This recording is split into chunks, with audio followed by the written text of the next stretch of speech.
Hey, what's going on, guys? Welcome to Preaching to the Choir. I am obviously not in my studio, aka my shop. I am in a hotel room, and this is pre-recorded a few days before this has actually been posted.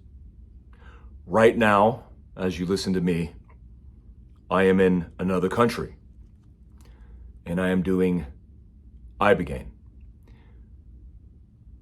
with a veteran nonprofit whose mission it is to help those who suffer from trauma, PTS, and TBI, especially those tethered to addictions. Now, my personal reasons for going is it significantly helps with brain repair and function. And I have traumatic brain injury, and I significantly need any help I can get. I want to say thank you so much to everybody who tuned in last week to Preaching to the Choir, and your kind words of affirmation and your prayers. I and we, my family, need them all. I'm not going to get on a high horse and tell you how much my life seemingly sucks. And I want to be facetious and say, haha, just kidding, but it seemingly sucks.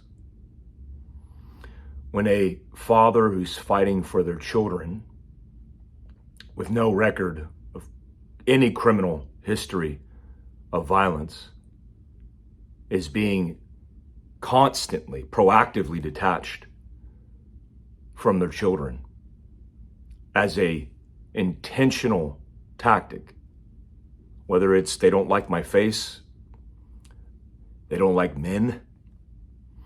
I talked to a well-respected man in Utah a couple days ago who for a period of time was in senior positions associated with DCFS in Utah. And he told me, Mike, they don't like men, especially men like you. They look at you as toxic. And I've felt that from the very beginning. So it's interesting that a person who wants to go out of their way to take you away from your children has an entire task force and action arm to be able to get that done. And I am preaching to the choir because there's many people, men and women, who are fighting for their children across the country. This is a national issue. This is a national issue. Out of the 400,000 children in foster care at any given time, 80% of that 400,000 were removed from the home because of procedural findings by DCFS, because it's not a civil or criminal court. And so it's difficult having no control, and that's part of it. Some would look at control as being bad. Since I was 17 years old and my mom and dad signed away my contract to allow me to join the U.S. Army, I've been in control of my destiny. I've made some very good decisions. I've also made some very poor decisions. But those are the trials and tribulations that we live through. And when I'm realizing this, as I experience it, but also am communicated by friends and family, that you should know and be reminded of, is you don't have control. You want control, but you don't have control. My spouse and my mom keep telling me to let go.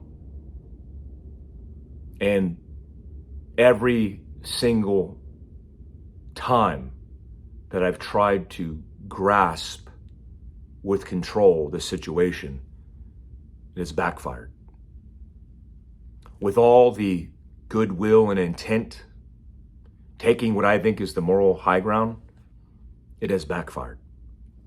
I just did a reacts on Mike Glover channel to Hollywood actors' depiction special operators, CIA agents, all kinds of different things. It's a fantasy world. In this world, we think we control the script, but we're just actors on a spinning ball. That's a studio. That's a theater for all the theatrics. When I reference Bible verses, a lot of you guys will know this one. It's Romans 2:28. And it says, "And we know that in all things God works for the good of those who love him, who have been called according to his purpose." And it's very true. You know, it's easy to sit here and say, trust in God. It's something that I often visualize when I say it out loud to get me grounded. The truth is, it's easier said than done. And the reality is, we all struggle with it. We all struggle with it. The entire country, the entire world is under a lot of stress. I thought about this the other day because there's a protocol prior to Ibogaine and basically cleansing your palate, your mind, your body, your spirit. There's meditative practices. There's coming off of caffeine and any vices that you have, including social media. As I was walking through the airport, I thought of this, and I saw how saturated everybody is. How they're constantly digesting social media feeds of people's opinions they don't even know, chiming in themselves. This constant loop. We're inundated with sugar and caffeine and alcohol constantly. And if you think about it, our primal bodies aren't conditioned for that. We're meant to be simple. And the complexities of the world around us have completely oversaturated and stimulated our systems, causing all kinds of issues, mental health, obesity. I look at the people in the court that are talking about in the best interest of the children, and I'm willing to bet they have no children. I'm looking around in court at all the people who are talking about the health and wellness of children, and they're the most unhealthy and unwell human beings I've ever seen. It's interesting how these institutions have stood up, been incentivized, and manifested themselves into what they are. But the reality is, all those people are broken just like me and you, which is why we have these conflicts. I listened to a podcast on the way flying here with a former CIA agent, a very well-respected man in the CIA, on Rogan's podcast. He was the whistleblower to the enhanced interrogation techniques, torture. I've tactically interrogated terrorists on target.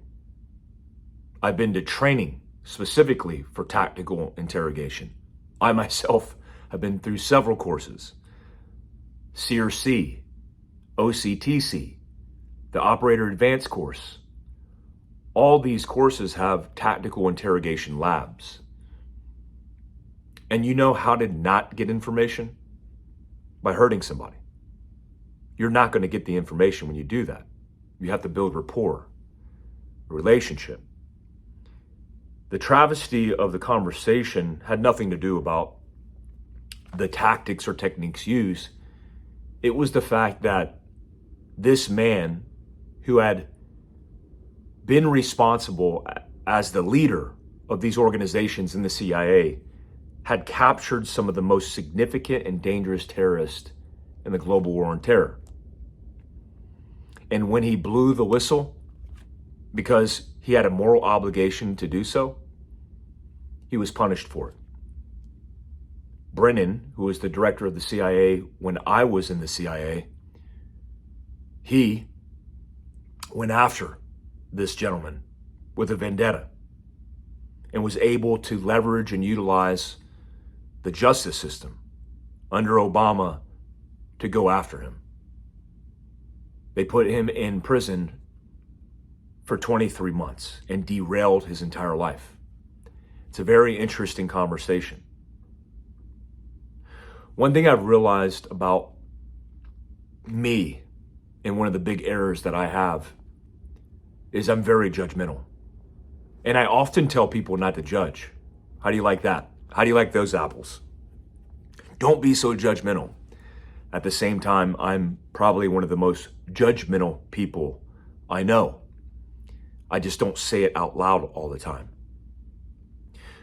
The reality is, the feeling that you have of being betrayed, of injustice, this trauma that you experience in life, has little to do with people. I know, I get it. So if you're going through divorce and the person's putting you through the ringer, well, it's easy to point the finger and play the blame game. But what I mean is, when somebody does something like that, you have to realize, actually, in your own experience, when you are angry and upset and go after somebody, does it ever work out? The answer is no, it never works out. And so that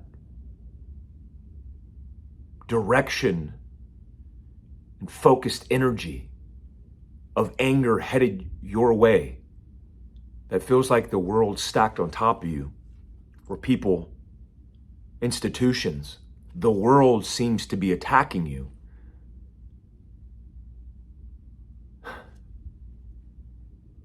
It always comes full circle. The reality is, those people are going through something. That's why they're attacking you. That's how it always is.